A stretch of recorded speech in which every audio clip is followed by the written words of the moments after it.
औज़ुबिल्लाहि मिनश्शैतानिर्रजीम बिस्मिल्लाहिर्रहमानिर्रहीम वला तकूनु कल्लज़ीना नसुल्लाह फ़अन्साहुम अनफुसहुम उलाइका हुमुल फ़ासिकून सदक़ल्लाहुल अज़ीम। रब्बि इश्रह ली सदरी वयस्सिर ली अमरी वहलुल उक़दतम मिन लिसानी यफ़क़हू क़ौली। अज़ीज़ सामीन इकराम, मैंने आपके सामने सूरह अल हश्र की 19 नंबर की आयत तिलावत की है।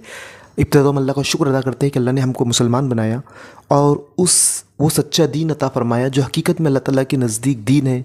सच्चे मज़हब के मानने वाले, सच्चे दीन को फॉलो करने वाले हम इस पर अल्लाह ताला का एहसान और शुक्र अदा करें कि हक़ हमारे पास है। अब ज़रूरत इस बात की है कि जो हक़ हमको अल्लाह ने दिया है, जो सच्चाई और जो सच्चा मज़हब हमको अल्लाह ने अता किया है, हम इसको फैलाने वाले बने। इस किताब कुरान मजीद को हम फैलाने वाले बने।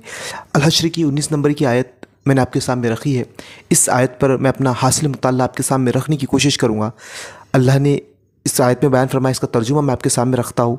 उन लोगों की तरह ना हो जाओ जो अल्लाह को भूल गए तो अल्लाह ने उन्हें खुद अपना नफ्स भुला दिया, यही लोग फासिक है।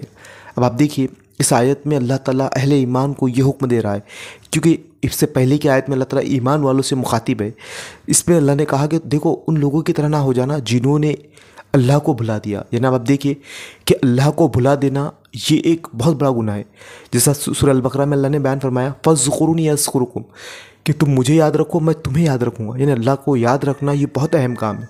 असल में इंसान जब अल्लाह को भूल जाता है तो मामला ये होता है कि जब अल्लाह ने इंसान को अशरफुल मखलूक़ात बनाया है, अशरफुल मखलूक बनाया है, वो सबसे बरतर है। सब तमाम जानदारों में सबसे बरतर मखलूक इंसान है।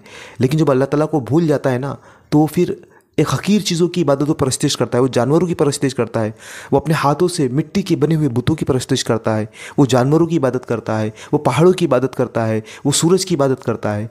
तो जाहिर सी बात है कि जो लोग अल्लाह को भूल जाते हैं तो अल्लाह ताला उनको ख़ुद को भुला देता है।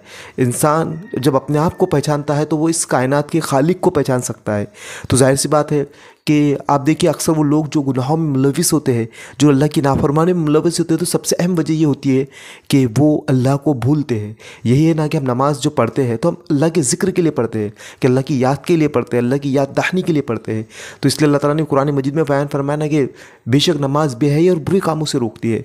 तो अल्लाह को भूल जाना ये एक बहुत बड़ा नाफरमानी है। फिर अल्लाह ताला ने बयान फरमाया कि जब इंसान अल्लाह को भूल जाता है तो यही लोग फासिक है, ये लोग नाफरमान है। तो ये आयत है जो मैंने आपके सामने रखी कि इस आयत में जो अल्लाह ने हुक्म दिया है कि अल्लाह को याद रखने का हुक्म हमको दिया है। तो अल्लाह ने हमको मुसलमान बनाया, इस पर हम अल्लाह का शुक्र अदा करें। अल्लाह को याद रखने का तरीका ये है कि हम नमाज़ों की पाबंदी करें, नमाज़ पढ़ें, अल्लाह का ज़िक्र करें, कुरान की तिलावत करें, कुरान को समझ कर पढ़ें। ये हासिल मुताल्ला मैंने आपके सामने रखा। अल्लाह ताला से दुआ है कि अल्लाह ताला हमें कहने सुने ज़्यादा अमल की तौफ़ीक़ अता फ़रमाए।